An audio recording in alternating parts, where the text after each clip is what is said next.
నేను మీతోటి ఎందుకు పంచుకుంటున్నానంటే ఇది సార్ మీరంతా కాళ్ళు నొప్పి కొంచెం ఎక్కువసేపు మాట్లాడతాను మా వాళ్ళతో.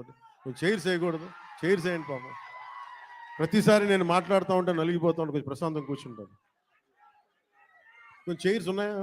కొంచెం చైర్స్ వేయించండి. నించోవాలా?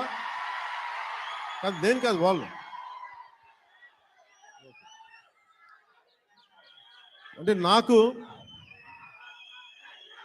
విశాఖపట్నం సత్యానంద్ గారు నన్ను ఇక్కడికి తీసుకొచ్చినప్పుడు నాకు యాక్టింగ్ అంటే తెలియదు, యాక్టింగ్ ఉన్నామాలు తెలియదు. మీరు అలసిపోయిన తర్వాత మాట్లాడతాం, మీరు అరౌండ్ ఎంతసేపు అరుస్తాం. ఈ అరుపులు, ఈ ఉత్సాహం రేపు సినిమాలకు ఉంచుకోండి, మొత్తం అలసిపోతాం.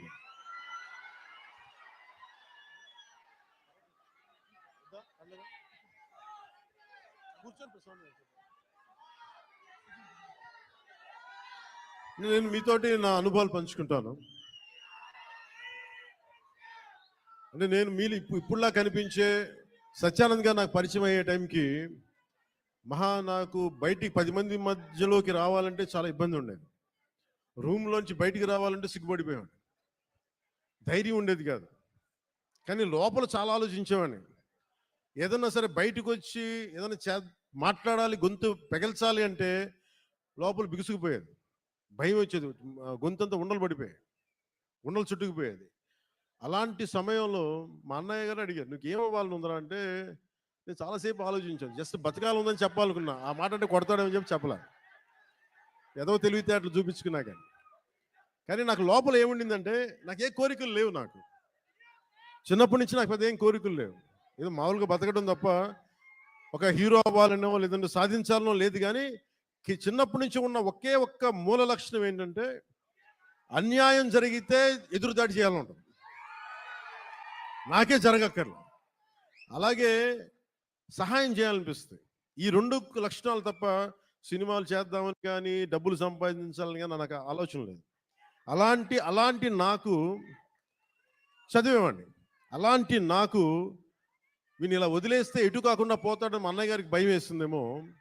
ఒక రోజున సత్యానంద్ గారిని పిలిపించి, ఆయన మంచుపల్లికి సినిమాలో ఆయన ఒక అసిస్టెంట్ డైరెక్టర్గా పనిచేస్తారంట.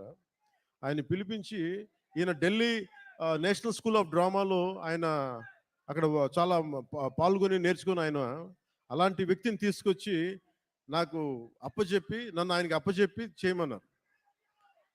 ఆయనకి నేను ఎంత ఇబ్బంది పెట్టేవాడినంటే, మీరు ఒకసారి రండి సత్యానంద్ గారు, మీ కష్టాలు చెప్తాను. ఇప్పుడు నాకు తెలియదు కదా ఎవరికి, నేను ఆయన ఎలా ఇబ్బంది పెట్టేవాడిని. ఆయన వచ్చి కూర్చొని చాలా డైలాగులు చెప్పేవాళ్ళు. బాబు మీరు ఇలా చదవండి, ఇలా రాయండి అని చాలా పేపర్లు ఇచ్చేవాళ్ళు. నేను రూమ్లో తీసుకెళ్ళామండి. మనం ఒక పని చేద్దాం సార్, అలా బయటికి వెళ్దారండి అని చెప్పి, మా అన్నయ్య తిడతాడని చెప్పి బయటికి తీసుకెళ్ళి, సార్ రేపు చేద్దామండి, ఈరోజు కొంచెం అలవాటు చేసుకుందాం. మళ్ళీ ఈయన కూర్చోబెట్టి చాలా పెద్దగా మాట్లాడేస్తే నాకు సిగ్గు అనిపించేది, కొంచెం చెమటలు పట్టేసాయి. అలాంటి నెమ్మదికి ఈయన మభ్య పెడితే మెడ్రాస్లో, చెన్నైలో పని జరగట్లా. ఒక 1 నెల రోజులు చూశారు. ఈయనకి అర్థమైపోయింది, ఈయన ఇక్కడే ఉంచితే వీడు ఏ పని వీడు చెయ్యకపోగా నన్ను కూడా చెడగొట్టేస్తాను భయం వేసింది అనుకుంటా. ఆయన ఏమనేవాళ్ళు, చూస్తూ ఉండేవాళ్ళు. సో నన్ను ఫైనల్గా ఏం చేశారంటే, మా అన్నయ్య చిరంజీవి గారికి ఏం చెప్పారంటే, తమ్ముడిని నేను విశాఖపట్నం తీసుకెళ్తానండి, అక్కడ కొంచెం నాకు టీం అంతా ఉంటుంది అని తీసుకెళ్ళి నన్ను ఇక్కడ పడేశారు. మధ్యలో పడేస్తే నేను ఈయనంటారు కూర్చోబెట్టి నడిచే డ్యాన్సులు చేసే ఇవంటే నా సిగ్గుతో చచ్చిపోయేవాడిని. ఎలారా వీళ్ళందరూ యాక్టర్స్ అవుతారు, ఎలారా వీళ్ళందరూ చేస్తారు అనుకునేవాడిని. మరి మెల్లిగా నా చేత కొంచెం సిగ్గు, చిన్న మ్యూజిక్ ఫస్ట్ నాకు నేర్పించిందల్లా, ప్రారంభించింది సరస్వతి నమస్తుభ్యం అనే ఒక ప్రార్థనతోటి నాకు నా నటన శిక్షణ మొదలైంది. అందుకే సరస్వతి దేవికి అని నాకు ఈ రోజుకి గుర్తు. ఆయన సరస్వతి ప్రార్థన రోజు పొద్దున్నే చేయించి నాకు క్లాసెస్ పెట్టేవాళ్ళు, ప్రారంభించేవాళ్ళు.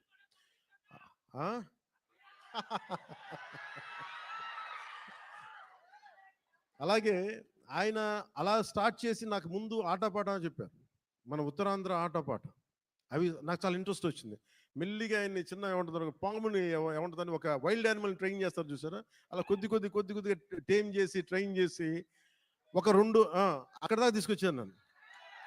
అంటే నోట్లో నుంచి ఒక వాక్యం, అమ్మ ఇట్రా, నాన్న నేను బయటికి వెళ్తున్నాను చెప్పడానికి కూడా నేను తటపాయించే నా వ్యక్తిత్వానికి ఒక 1.5 అవర్ ఒక స్ట్రీట్ ప్లే చేయించిన గంత బై ద ఎండ్ ఆఫ్ 2 నెలలు.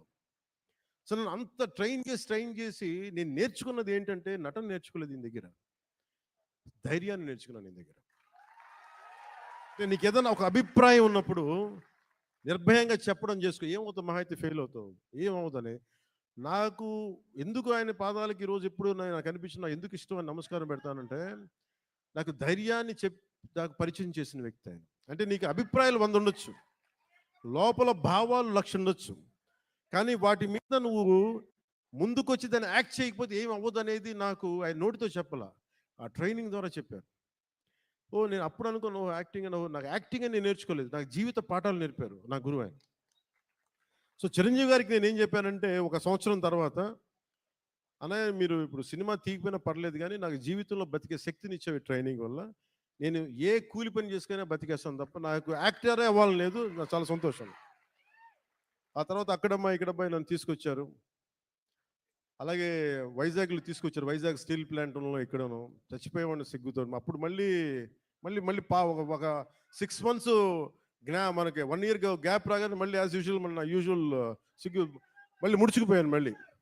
అలాంటిది నన్ను గోకులం సీత చేశాను, తర్వాత సుస్వాగతం చేశాను. నాకు ప్రత్యేకించి విశాఖపట్నానికి ప్రత్యేక అనుభవం ఏంటంటే, నాకు భీమిలిలో మాకు తెలిసిన వాళ్ళకి గెస్ట్ హౌస్ ఉండేది, నన్ను అక్కడ ట్రైనింగ్ చేసేవారు వీళ్ళందరూ. సో నాకు అందుకు భీమిలి కానీ మన ప్రాంతాలు కానీ మన సర్క్యూట్ గెస్ట్ హౌస్ మనం ప్రాక్టీస్ చేసేదాన్ని. ఒక సంగం శరత్ ఓనర్స్ గెస్ట్ హౌస్ ఒకటి ఉండే, అక్కడే మ్యాక్సిమం ట్రైనింగ్ క్లాసెస్ అని. సాయంత్రాలు పూట, మార్నింగ్ ఏమో భీమిలి, సాయంత్రాలు సంగం శరత్. ఇప్పుడు ఇవన్నీ చెప్పాను అనుకోండి, ఈ పవన్ కళ్యాణ్ ఏ ఊరు వెళ్ళినా కనిగిరి వెళ్తే కనిగిరిలో పెరిగానంటాడు, వైజాగ్ వస్తే వైజాగ్లో పెరిగానంటాడు. కానీ నేనేం చేస్తాను, అందుకే నా పేరు పవనం. నేను తిరుగుతూ ఉంటాను, వెళ్తూ ఉంటాను. మనం పవనాలు అయితే అవి కూపస్తా మండూకాలు ఇలాగే మాట్లాడతారు. బావిలో కప్పలు గిరిగిసుకొని కూర్చుంటే వాళ్ళకి అర్థం కావు. పవనం తాలూకు శక్తి వాటికి అర్థం కాదు. పవనం సర్వంతర్యామి. సో అలాంటి నన్ను ఈరోజు